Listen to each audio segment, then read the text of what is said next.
How do you explain the economic boom of the 1920s? It goes against everything that modern economists would tell you. Everything. All right, so the economic 20s, we put a kibosh on immigration. No immigration. Zero immigration was happening.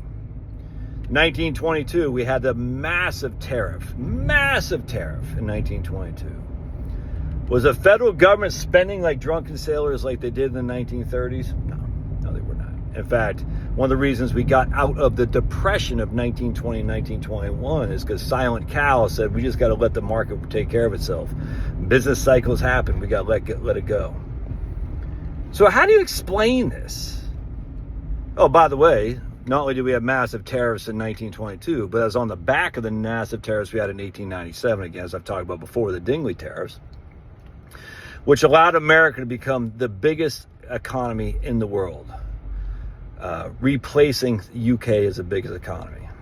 So how do you validate this? The idea that tariffs A, bad, you know what I'm saying? That immigration A, good. Not only did immigration go down to zero, you know what else was dropping like a brick in water?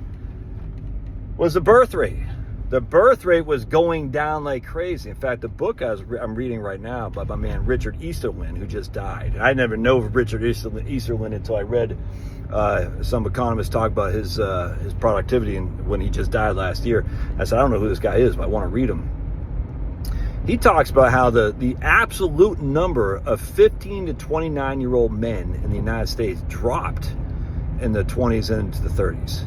Not the growth didn't decline. The absolute number of men dropped. Very interesting. So the birth rate was going down. Obviously, the birth rate going down is going to affect employment in the 1920s because these are babies, I grant you. But still, we actually had a declining birth rate even before that as well. So point being is, we had declining birth rate. The absolute number of young men, 15 to 29, was dropping, and as such, a bigger proportion of the labor force was older men, and that goes back to why FDR won a Social Security pass, not so much to give a chick in every pot, but actually to keep the rabble-rousers, the young men who were having a hard time finding work in the 1930s, from revolting. Because he said, as he had written very explicitly, as did Eleanor, and I forgot the chick's name who led the Department of Labor, off the top of my head, I can't remember. Harrison? I don't think it was Harrison. I can't remember. Barbara Harrison? I don't think that's it. But anyway, that they're very concerned about young men not being able to find jobs. And so one of the reasons they put in Social Security was obviously to avoid poverty among older people, but was to get the older men off the payroll so they could make way for younger people to take their jobs, unequivocally. Anyway, so you had a declining birth rate, you had an absolute drop of young men in the labor force, more and more older men in the labor force, all right? No immigration at all, massive tariffs, and yet we had a booming economy in the 1920s, booming. And the thing that's very interesting too is in the 50s and 60s, it's amazing to me how I didn't know this. And I've studied economics for a long, long time, and I guarantee a lot of economists don't know this either. Is that one of the reasons we had a massive increase in wages in the 1950s and 60s?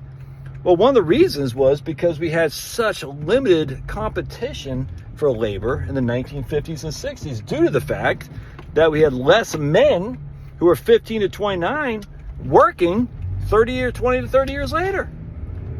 I mean, you had a baby boom in the 1940s and 50s, but those people weren't in the labor force until the 70s and 80s. So the people in the labor force in the 1950s and 60s were the people, the baby bust of the 1920s and 30s, on top of all the dead people who died in World War II. What, 800,000 Americans died? I don't know what it is. You tell me in the show notes. So that's why we had less supply of labor and an increase in productivity, an increase in overall demand. I mean, I was reading this one guy, this professor, economist, who actually talks, and I haven't read his book, but I read a couple of his papers about that there is a negative of free trade. And he was in charge, this is crazy. He was in charge of the Department of Agriculture after he got out of the Army in World War II for deciding what country. He was just like, I couldn't believe it. Me and this other guy, we just had BAs or BSs, I should say, in economics. We were in charge of the grain distribution to countries who needed grain. It's just me and this other guy. It's amazing, actually, this guy was saying. It's like we were literally in charge of deciding who got grain and how much they got. And so we had mass demand for our products in the United States because there's no competition. We had very limited labor because immigration was nixed in the 1920s. Really didn't pick up till about 1965 when stupid Kennedy and whatnot. But anyway, even that, you had the Bracero program from 1945 to 1964, something like that, which they said, hey, we need to get migrant laborers here because we don't have enough people to pick our vegetables and stuff. And Cesar Chavez, the United Farm Workers, said, no, we don't want these migrant laborers. They're competing against us in terms of labor costs, because there's too much supply of labor, makes the prices go down. Hey, but you never hear any of this. You never do. I never heard any of this. Why was there an increase of wages? Oh, well, because the supply of labor was dropping like a brick in water because of the war, because of birth rates, because of no immigration in the 1920s and 30s. And then on top of that, the demand for our goods was increasing like a freaking helium balloon. So inherently the prices of labor is going to go up. And everyone benefited from it, man. Corporations benefited from it. Labor benefited from it. No one ever talks about that. No one ever talks about it. But they all say, Smoot Hawley, blah, blah, blah. No, dude.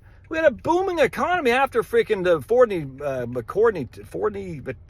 I can't remember the other guy's name. Tariff in 1922. No immigration. Absolute number decline of working men. And then that was reflected in later on in the 50s and 60s where we had the labor increases labor wages going up. And you could say it's attributed to unions, maybe. I actually attributed to the fact of lack of supply of laborers.